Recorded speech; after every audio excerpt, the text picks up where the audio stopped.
Hello everyone, welcome back to my channel. Andhra Pradesh visit करने के लिए ये हमारे डे 2 है।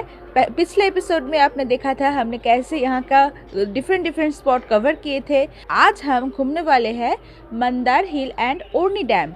दोनों ही बहुत खूबसूरत जगह है। मैंने तो इस जगह के बारे में सिर्फ सुना है, लेकिन आज मैं ये देखने वाली हूँ। चलिए तो मेरे साथ देखने के लिए आप भी तैयार हो जाइए। चलिए।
क्या है इस खोजने के हिस्ट्री के पीछे, क्या है रीज़न?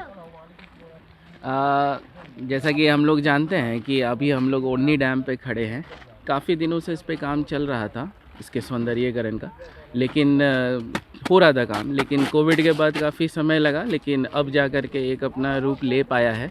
हम लोग हिमालय टूरिज़्म से हैं और लगातार अपने विज़िटर्स को विज़िट कराते हैं यहाँ पर, और जब भी आते हैं ऐसा लगता है जैसे मतलब भागलपुर के आसपास, भागलपुर के पास में जो ज़िला है ये बांका, इसमें जो ये डैम है ये रियली देखने लायक है। जो वाटर रिसोर्स, जो नेचुरल रिसोर्सेज है, पहाड़, पानी और इन चीज़ों का जो सही मेल ले करके डेवलप करने का काम किया गया है, जो बिहार टूरिज़्म कर रही है, रियली अप्रिशिएटेबल है। और रिसेंटली हम लोगों ने बंगाल से कुछ टूरिस्ट आए थे हमारे 20-25, और जब हम लोगों ने उन्हें यहाँ विज़िट कराया तो रियली उनको करीब लोग यूरोप या फिर अलग अलग कंट्रीज़ में, देश के अलग अलग हिस्सों में गए थे, और जब उन्होंने यहाँ विज़िट किया तो उनको उन जगहों से कुछ कम नहीं लगा और उन्होंने आउटस्टैंडिंग प्लेस का नाम दिया, इसे ऑसम कहा और बोला कि ऐसे जगह पे भागलपुर में और भागलपुर के आसपास के ज़िलों में लाइक बांका में इतने खूबसूरत जगह है, हम लोगों को पता नहीं था। और उन लोगों ने अलग अलग ब्लॉग भी बनाए अपने, अलग अलग बंगाल में जा कर के उन्होंने अलग अलग पेजेस पे लिखा भी है। बहुत नाम कमा रहा है ये उड़नी डैम और इस तरह से इसका डेवलपमेंट किया जा रहा है, जैसे कि इसमें बोटिंग वगैरह सारी चीज़ें जैसे आप देख पाते होंगे। इसमें जेट स्कीइंग वगैरह है, स्कूटर से आप बोटिंग कर सकते हैं, हेवी स्पीड बोट है और इसके अलावा इसमें ट्रैकिंग की भी सुविधा आने वाले समय में, जैसा हम लोगों को पता चल पा रहा है, कि दिया जाएगा। तो बहुत बेहतर प्लेस हो सकता है ये हमारे डिस्ट्रिक्ट के लिए, बांका के लिए। और मैं चाहूँगा कि इसका इसी तरह प्रमोशन हो ताकि ज़्यादा से ज़्यादा लोग यहाँ पर विज़िट कर पाए और हमारा बिहार आगे जा पाए। धन्यवाद। बहुत अच्छा, बहुत अच्छा। हमारे इंडिया कहीं से कम थोड़ी है। यूरोप, ऑस्ट्रेलिया अपनी जगह पे है और इंडिया अपनी जगह पे बिल्कुल है। हमारे जो भी टूरिस्ट लोग यूरोप और अलग अलग कंट्रीज़ में जा चुके हैं, उनका ये कहना है कि ये जो लेक है ये कोई स्विट्ज़रलैंड से भी कम नहीं है। और जी जी जी, और भी अदर प्लेसेस जो देश विदेश में है उससे बिहार भी कुछ कम नहीं है और अच्छा हो सकता है अगर और इसके सौंदर्यीकरण का काम किया और ये जाए। लोकेशन इतनी अच्छी है, पूरी सराउंडिंग में पहाड़ है और बीच में एक झील, बड़ा सा झील है, वही ओढ़नी डैम है और ओढ़नी नदी से ये पानी आ रहा है जी शायद। जी जी जी जी। और ये ख़ास बात है कि कोई अदर रिसोर्सेज का इस्तेमाल नहीं किया गया। जो नेचुरल रिसोर्सेज हैं यहाँ पे, खुद के पहाड़ है, खुद के वाटर जो भी स्टोरेज वाटर्स है, रेन वाटर्स है और कुछ नदी ओढ़नी और बोढ़नी, दो नदी यहाँ पे बह करके बीच में आकर के मिलती है। अच्छा। और बहुत ज़्यादा परवाह नहीं है उसका, यहाँ पे लिमिटेड ही है, लेकिन इतने में ही इतना एक अलग छवि ये बनाता है अपना। बहुत खूबसूरत जगह है। मैं तो बार बार आना चाहूँगी, इवन मेरे ऑडियंस को भी बोलना चाहूँगी आप एक बार इस जगह पे आके देखिए, फिर मुझे बताना आपको कैसा लगा होगा। आंटी जी, आपको कैसे लग रहा है यहाँ पे आके? हमको बहुत अच्छा लग रहा है। बांका शहर के बीच में इतने सारे सुंदर से सजे हुए लेक, बहुत ही अच्छे। आप पहले आ चुके हैं यहाँ पे?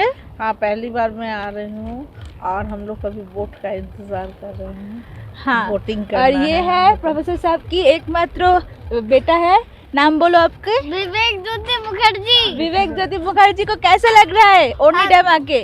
अच्छा लग रहा है। कैसे फील हो रहा है? दोबारा आना चाहेंगे आप? हाँ। हाँ, और ये है उनके बहन की बेटी बानी। बानी, आपका नाम बोलो, पूरा नाम क्या है? बानी चक्रवर्ती। और आपको कैसा फील हो रहा है?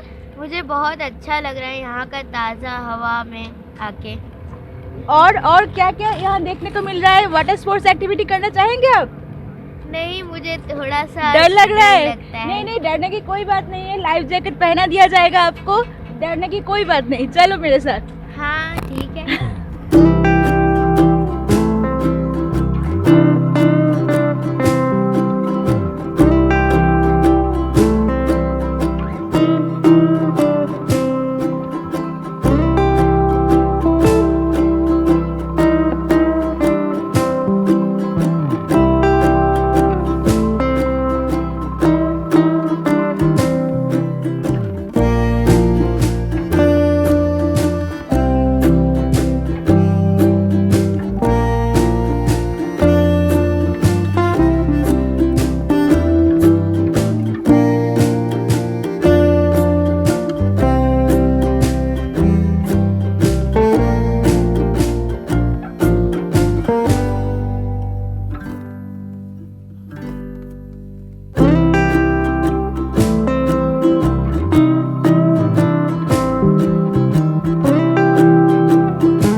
बड़े बड़े घास है, घास उगे हैं और पेड़ों से घिरा हुआ है ये आइलैंड। यहाँ पे देखिए कितने सारे पेड़ हैं।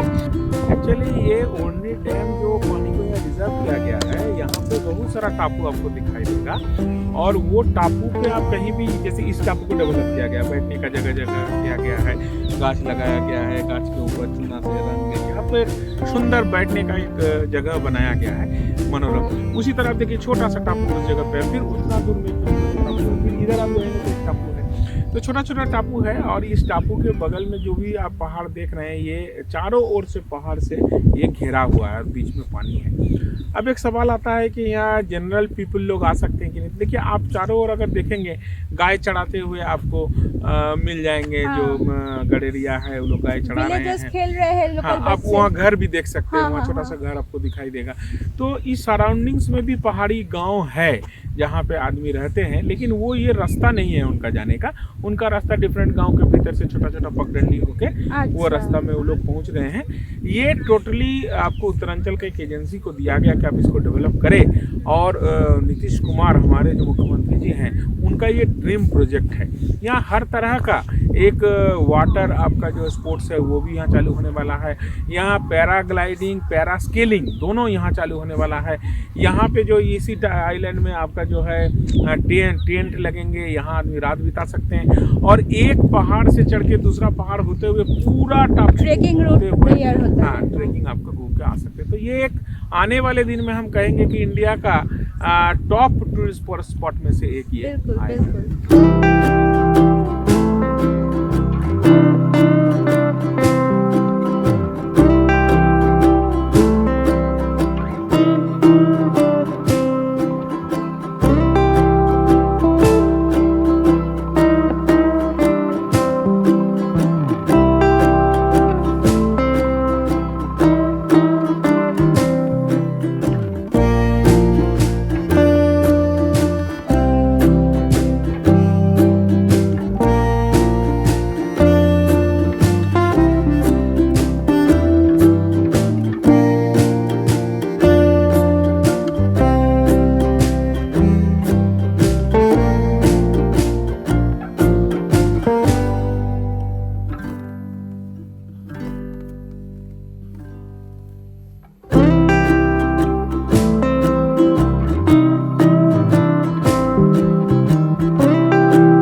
ओरनी को बाय बाय बोलने का मन तो नहीं कर रहा है, लेकिन बोलना पड़ेगा। ओरनी को बाय बाय नहीं कहेंगे तो मंदार को हाय कैसे बोलेंगे। हम अभी जा रहे हैं मंदार हिल देखने के लिए। ओरनी डैम तो देख लिया, ओरनी में घूम लिया, स्पीड बोट करके पूरे ओरनी डैम का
हम चले आए हैं अभी मंदार हिल के पास। मेरे पीछे मंदार हिल पूरी दिखाई दे रहा है और सामने है इनका मंदिर। इनके बारे में थोड़ी बहुत जानेंगे, इनकी हिस्ट्री के बारे में। तो पूछते हैं प्रोफेसर साहब से इनकी हिस्ट्री के बारे में। एक्चुअली आप देव असुर संग्राम के बारे में सुना है। जब देव असुर का संग्राम हुआ तो उस समय आया कि भाई वो संग्राम क्यों हुआ था ना, अमृत पाने के लिए। तो अमृत कहाँ मिलेगा ना, समुद्र को मंथन करने से वो अमृत मिलेगा। तो समुद्र मंथन करने के लिए सब राजी हो गए कि ठीक है हम लोग मंथन करेंगे और वो अमृत को निकालेंगे। लेकिन मंथन करने के लिए चारनर जो आपका जिससे मंथन होगा वो उतना बड़ा समुद्र को कौन मंथन कराया गया ना, मंदार पर्वत को रिक्वेस्ट किया गया कि आप चारनर का काम करें, मथनी का काम करें और उस समुद्र को हम लोग मंथन करेंगे। तो अब वो रस्सी कौन बनेगा कि भाई ये तो हो गया मंदार पर्वत, उतना बड़ा पर्वत को पेंच लगा के उतना बड़ा रस्सी। तो बासुकीनाग को रिक्वेस्ट किया गया कि आप रस्सी का काम करें और इस पर्वत मंदार पर्वत को रिक्वेस्ट किया गया कि आप चारनर का काम करें, मथनी का काम करें। तो वही तो बासुकीनाग को एक लपेट मार के आप उसको पर्वत को मंदार पर्वत को खड़े हुए और एक साइड जो मुंह के साइड में असुर पकड़ा और पीछे साइड में देवता लोग ने पकड़ा और ये मंथन हुआ। मंथन होने के बाद आप जानते हैं कि एक बार में जो है आपका ये नहीं निकला था, अमृत नहीं निकला था। पहले गरल निकला, फिर कामधेनु गाय निकला, इरावत बहुत सारा निकल, लक्ष्मी माता निकलने के तो फाइनली जो है उससे आपका अमृत मिला। और उस अमृत का कहानी आप लोग जानते हैं किस तरह से उर्वशी आके छल करके असुर से छल करके फिर उसको दे दिया गया आपको देवता को। उसमें बहुत कहानी है। तो वही मंदार पर्वत आपका ये पर्वत है। अभी भी अगर पर्वत पे चढ़ेंगे तो पर्वत के चारों ओर बासुकीनाग का केल का पेट का दाग आपको दिखाई देगा। और इस जगह केवल हिंदू धर्म का ही पौराणिक बात नहीं है, यहाँ बासुपूज्य माने 14वां तीर्थंकर आपका 24 तीर्थंकर के जैन का 14वां तीर्थंकर बासुपूज्य, उनका भी एकदम ऊपर में जैन मंदिर है। माना जाता है कि 5 कल्याणक उनका यही चंपापुर, ये चंपा नगरी का ही पाठ था, यहाँ हुआ था। तो इसलिए जैन का भी एक बहुत बड़ा तीर्थंकर है, तीर्थ स्थान है। और साथ साथ आदिवासी लोग का भी, जब आप मकर संक्रांति के समय यहाँ आएंगे आप देखेंगे ऊपर में आदिवासी लोग का ही मेन यहाँ पूजा होता है। ये जो आप मंदिर देख रहे हैं ये लक्ष्मी नारायण मंदिर है। और अभी जो ये पुष्करणी देख रहे हैं ये पाप हरनी है। कहा जाता है कि यहाँ अगर आप नहाते हैं तो यहाँ बहुत पाप का आपका यहाँ हरण हो जाता है। और यहाँ के बाद आप यहाँ मंदिर में 7 प्रदक्षिण करते हैं, उसके बाद वहाँ आप पूजा अर्चना करते हैं। ऊपर में आप क्या क्या देखेंगे, जैसे आप चढ़ेंगे, अभी तो रोपवे हो गया है, तो अभी आप चाहें बाहर से हम पर्यटक को बोल दें, ये जो आप दाहिने साइड देख रहे हैं ये सरकारी गेस्ट हाउस है। यहाँ आके आप रात रुक भी सकते हैं, लेकिन आप बिहार पर्यटन विभाग से ऑनलाइन आपको बुकिंग लेना पड़ेगा, तब यहाँ आपको 7 रूम्स आपको लगातार है, आप यहाँ रुक भी सकते हैं। और मंदार महोत्सव होते हैं 14, 15, 16 जनवरी को यहाँ। अभी तो कोरोना के लिए 3 साल बंद रहा। यहाँ बहुत भयानक लाखों आदमी आते हैं। तो मंदार महोत्सव में भी ये बिहार सरकार का बहुत बड़ा सोचिए कि सोनपुर मेला के बाद द्वितीय स्थान ये रखता है। तो ये भी यहाँ होते हैं। आप ऊपर में क्या क्या देखेंगे, जैसे आप चढ़ेंगे तो सबसे पहले आपको वहाँ विष्णु का मंदिर झलकेगा।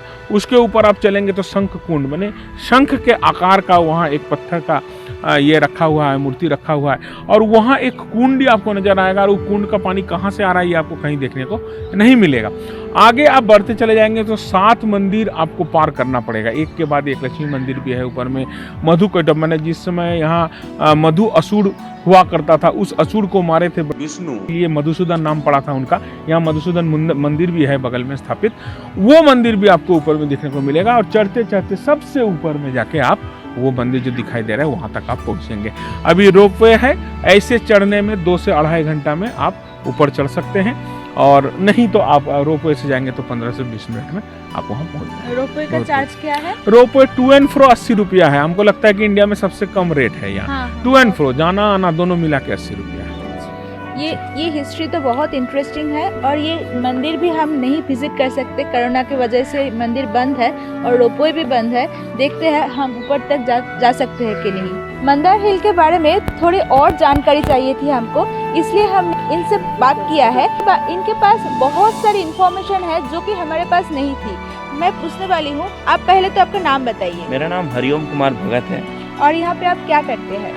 मैं दुकान यहाँ पे चलाता हूँ। और साथ में योग का शिक्षा भी देता हूँ। अच्छा, बहुत अच्छा लगा आपसे मिलके।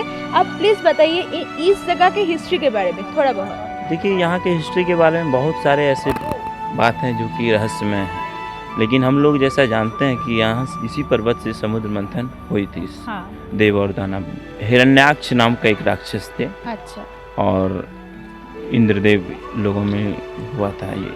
अच्छा सबसे पहला राक्षस वही थे अच्छा पृथ्वी का, जो कि इंद्रदेव के सौतेले भाई थे। अच्छा अच्छा। उन्हीं से मंथन हुआ था यहाँ पे। और इस जगह के ये मंदिर किस भगवान की है ये बोल सकते ये हैं? अष्टकमल मंदिर है, विष्णु भगवान के हैं, विष्णु लक्ष्मी भगवान। नारायण। और ये यहाँ पे विष्णु भगवान का मंदिर क्यों है? विष्णु भगवान का मंदिर इसलिए है क्योंकि इसी पर्वत से समुद्र मंथन है हाँ। हुआ था, और ये पर्वत यहाँ पे जो गरुड़ भगवान लाए थे विष्णु भगवान के आदेश से, इसीलिए यहाँ पे विष्णु भगवान का पौराणिक कहानी है। बहुत सारे यहाँ पे पीछे पर्वत के पीछे लक्षदीपा मंदिर है और चैतन्य महाप्रभु का भी मंदिर। अच्छा, यहाँ बहुत पे। बहुत शुक्रिया आपको, थैंक यू सो मच।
मंदिर तक तो अभी उठा नहीं जा रहा है, बहुत ऊंचा मंदिर है, 1.5 किलोमीटर का रास्ता है।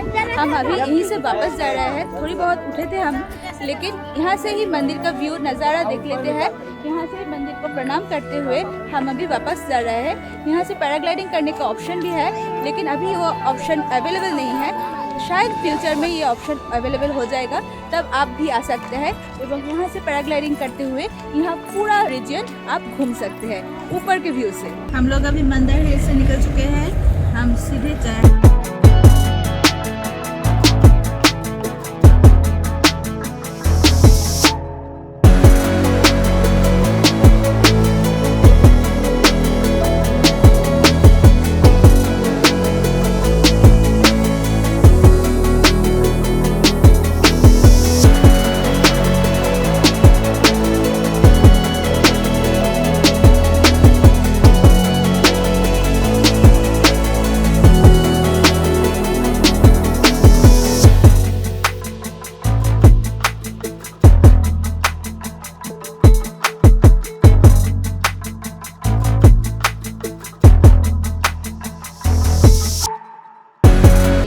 ये लेन एक बंगाली के नाम पे है।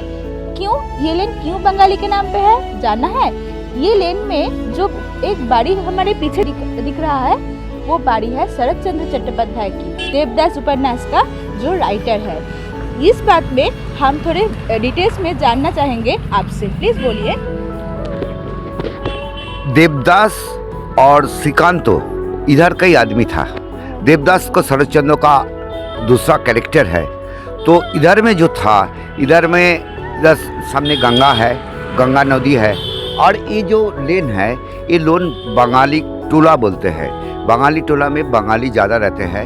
इस आपने देखा है बबुआ का दुकान है, कचौरी का दुकान, जहाँ पे शरत चंद्र बनफूल सब मिल के इधर बैठते था।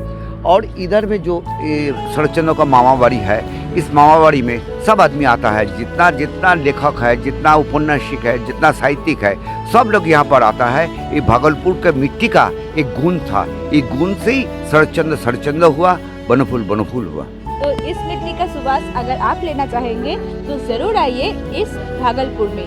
भागलपुर को घूमिए, भागलपुर को जानिए और भागलपुर के साथ ये फ्लेवर लीजिए। इस एपिसोड का एंड यहीं पे कर देती हूँ। ये वाला वीडियो आपको अच्छा लगा हो तो ऑब्वियसली आपको लाइक, कमेंट, शेयर तो करना ही है और मेरे चैनल को सब्सक्राइब करना एकदम मत भूलिएगा।